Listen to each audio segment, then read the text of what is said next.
ओम नमः शिवाय। आगे काकभुसुंडी जी कहते हैं, हे हनुमंत, कलयुग में एक अवतार होगा सन्यासी का, और वो सन्यासी राम कथा गाएगा और तुम भी उससे भिन्न भिन्न प्रकार से भिन्न भिन्न रूपों में उसका साथ दोगे।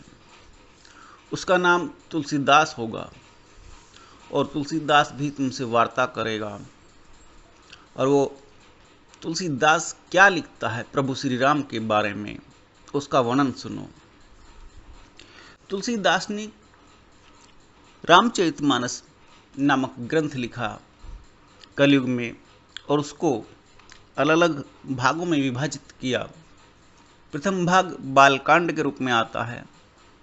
आगे काकभुसुंडी जी कहते हैं, सर्वप्रथम तुलसीदास वंदना करता है उन सभी की जिन्होंने उस तक मुकाम तक पहुंचाया कि वो तुलसीदास बनने में समर्थ हुआ। वो सन्यासी है, वो दुष्टों को भी प्रणाम करता है और देवताओं को भी प्रणाम करता है। और सबसे पहले वो प्रणाम करता है, बालकांड का प्रथम श्लोक है, वर्णनाम अर्थसंधानाम रसानाम छंदसामपि मंगलनाम चे कर्तारो वंदे वाणी विनायको। अर्थात अक्षरों, अर्थ समूहों, रसों, छंदों और मंगलों की करने वाली सरस्वती जी और गणेश जी की मैं वंदना करता हूँ। श्रद्धा और विश्वास के स्वरूप श्री पार्वती जी और श्री शंकर जी की मैं वंदना करता हूँ, जिनके बिना सिद्धजन अपने अंतःकरण में स्थित ईश्वर को नहीं देख सकते।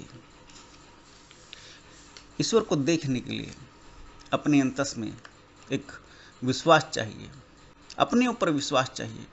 Believe your self.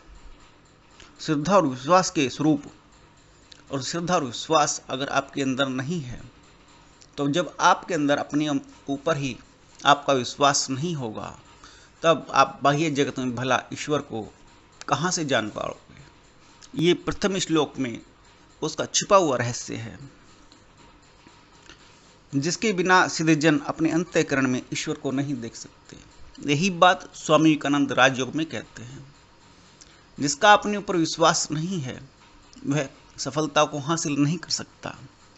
सबसे पहले कहा कि श्रद्धा और विश्वास को लेकर के मैं प्रभु की वंदना करता हूँ, क्योंकि मैंने प्रभु को अपने अंतस में श्रद्धा और विश्वास के आधार पर ही देखा है। और वो कौन है? श्री पार्वती जी और श्री शंकर जी की मैं वंदना करता हूँ।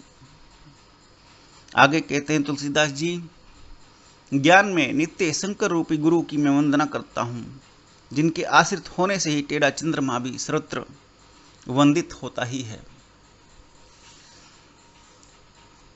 प्रभु कहते हैं, श्री सीताराम जी के गुण समूह रूपी पवित्र वन में विहार करने वाले विशुद्ध विज्ञान संपन्न कवीश्वर श्री वाल्मीकि जी और कपीश्वर श्री हनुमान जी की मैं वंदना करता हूँ।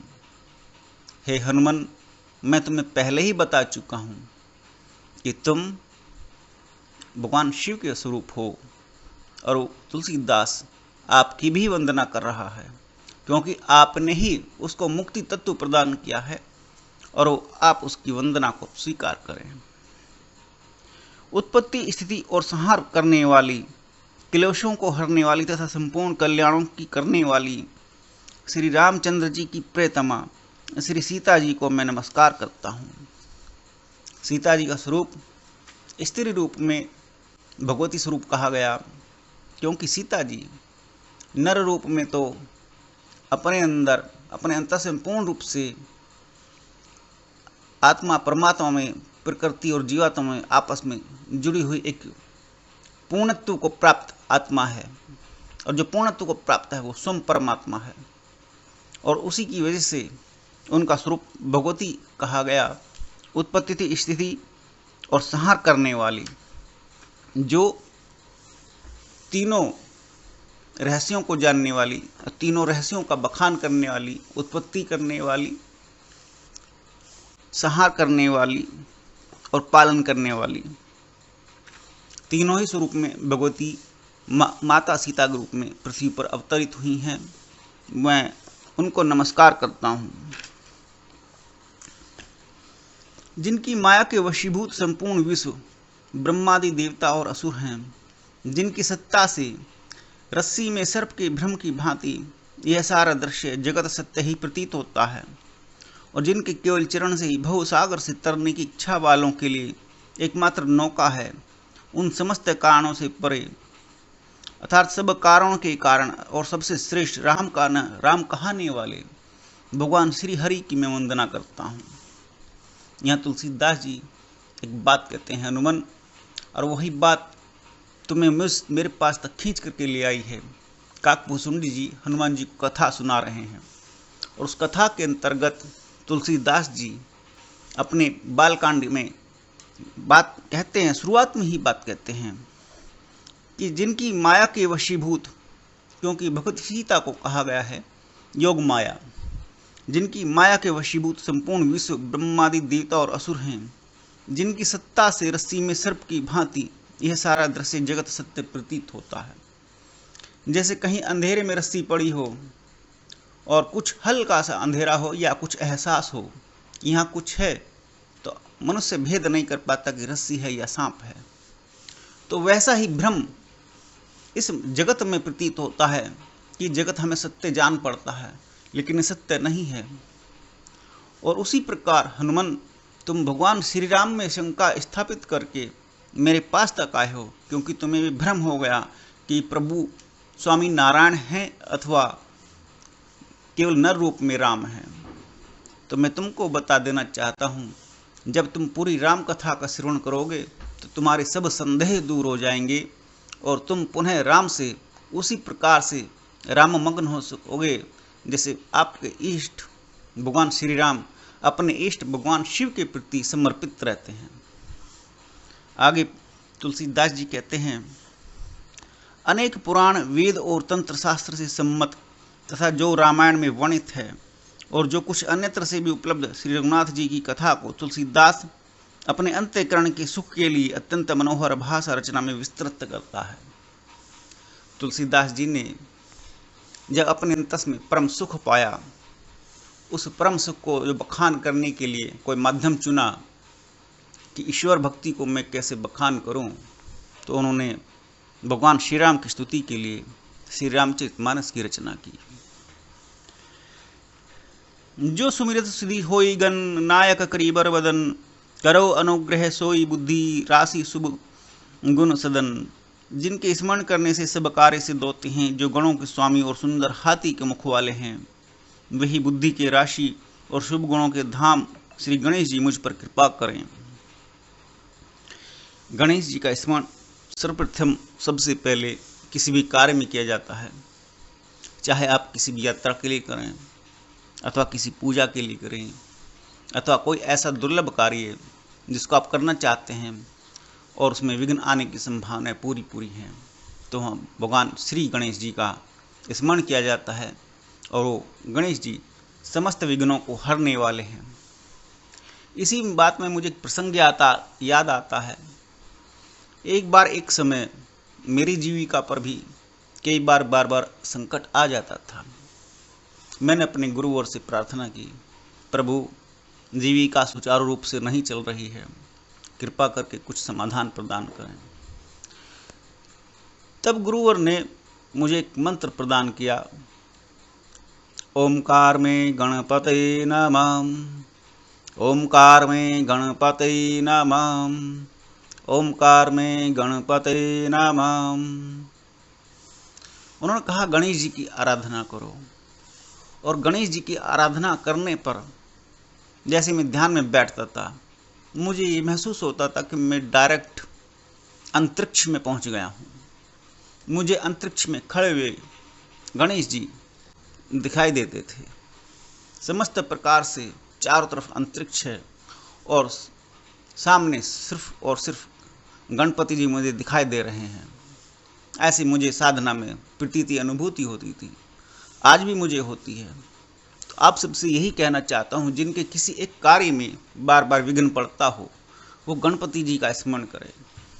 इसीलिए तुलसीदास जी सर्वप्रथम गणपति जी का स्मरण करते हैं, क्योंकि जिस अंतस के सुख को राम कथा के रूप में, रामचरितमानस के रूप में तुलसीदास जी बखान करना चाहते हैं, उसमें कोई विघ्न उत्पन्न न होने पाए और कथा निर्विघ्न रूप से उत्पन्न होती रहे, तो हे हनुमान, तुम भी जान लो, भले ही तुम किसी भी स्वरूप में हो, तो गणेश जी सर्वप्रथम ही पूज्य हैं।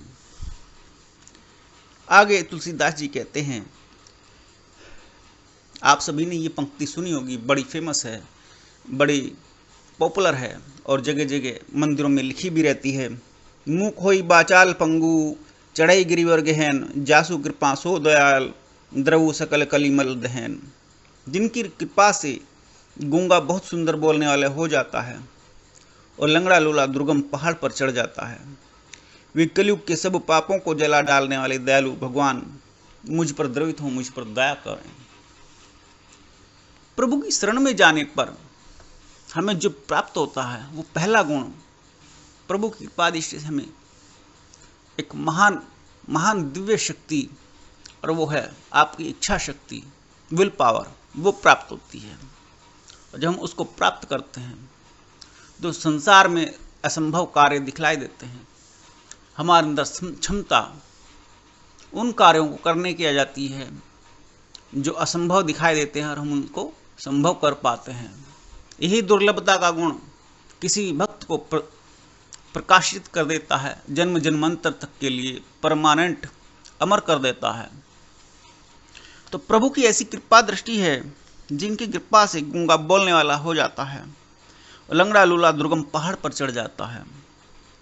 वे कलयुग के सब पापों को जला डालने वाले प्रभु जो परम शक्ति है, मुझ पर प्रसन्न हो, मुझ पर द्रवित हो। नील सरुरु श्याम तरुण अरुण बारिज नयन, करौ सो मम उर्धाम सदा क्षीर सागर सैन। जो नील कमल के समान श्याम वर्ण हैं, पूर्ण खिले हुए लाल कमल के समान जिनके नेत्र हैं, जो सदा क्षीर सागर में शयन करते हैं, वे भगवान नारायण मेरे हृदय में निवास करें। तुलसीदास जी का तो अनाहत चक्र सदैव ही खुला रहता है, जहाँ नारायण विश्राम करते रहते हैं, जहाँ नारायण उनके हृदय में लक्ष्मी सहित विद्यमान है। तभी उनके उस उर में से एक नर रूप में, जो नर रूप तुलसीदास का है, उसमें से ये वाणी निकल करके आ रही है कि नर ही नर को और नारायण ही नारायण को स्वयं ही पूज रहा है। आगे तुलसीदास जी कहते हैं, जिनका कुंद के पुष्प और चंद्रमा के समान गौर शरीर है, जो पार्वती जी के प्रियतम और दया के धाम हैं, और जिनका दीनों पर स्नेह है, वे कामदेव का मर्दन करने वाले शंकर जी मुझ पर कृपा दृष्टि करें। देखो, भगवान श्री शंकर का स्वरूप कैसा कहा गया, जो गौरवर्ण है, चंद्रमा के समान गौरवर्ण है। आपने पूर्णिमा का चंद्रमा देखा हो तो पूर्ण गौर दिखाई देता है।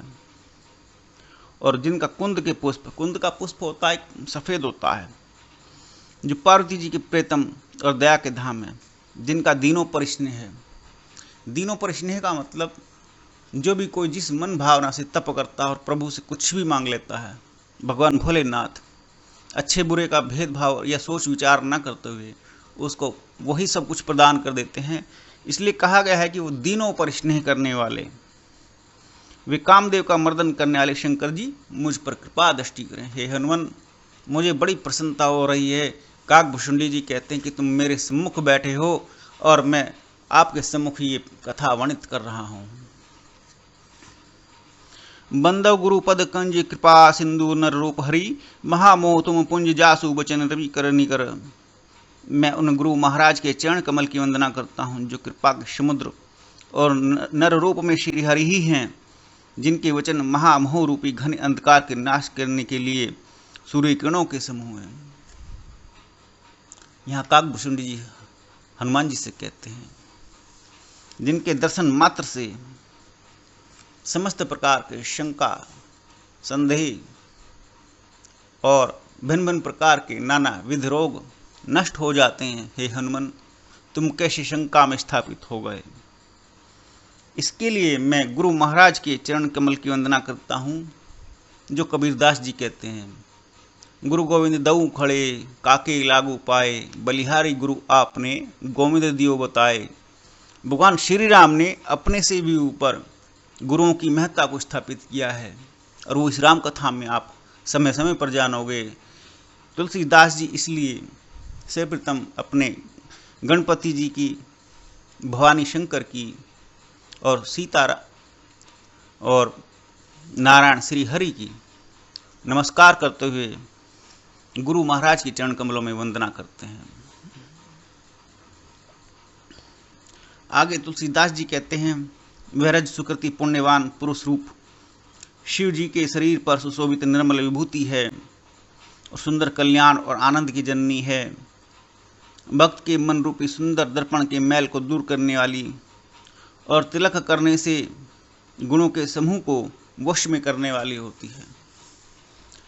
यहाँ तुलसीदास जी व्याख्या करते हैं, जो भभूत है जिसको भगवान शिव अपने शरीर पर लपेटे रहते हैं, वह रज सुकृति रूपी शिव जी के शरीर पर सुशोभित है।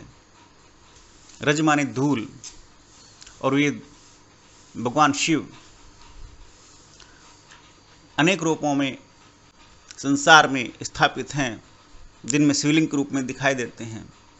आप सबने उज्जैन की महाकाल की आरती सुनी होगी, जिसमें चिता भस्म प्रभु को अर्पित की जाती है और रात्रि के 2 बजे के बाद वहाँ से चिता में से भस्म लाई जाती है और नियमित रूप से यह आरती होती है। और इस आरती के फलस्वरूप जिस भस्म की बात हो रही है वो प्रभु को, भगवान शिव को बड़ी सुशोभित होती है, बड़ी स्वरूप होती है। उसके बाद उस धूल का विशेष गुण तुलसीदास जी बताते हैं, भक्त के मन रूपी सुंदर दर्पण के मैल को दूर करने वाली और तिलक करने से गुणों के समूह को वश में करने वाली होती है। अर्थात चिता के भस्म का भी तिलक किया जा सकता है। कब किया जा सकता है? जब वो प्रभु के शरीर पर लिपट गई हो, अर्थात प्रभु के शरीर पर से उतरी हुई धूल वो आपके जब तिलक पर सुशोभित होती है तो आप समस्त संसार जगत को मोहित करने वाले हो जाते हो। उस धूल का, उस कण का इतना बड़ा प्रभाव है। और आदर्श रूप से प्रभु ये कहते हैं कि जब आज्ञा चक्र खुलता है, जब प्रभु से आपका आलिंगन होता है, आपका आज्ञा चक्र खुलता है, तब आप समस्त संसार जगत को मोहित करने वाले हो जाते हो। ओम नमो नारायण, ओम नमो भगवते वासुदेवाय, ओम नमः शिवाय।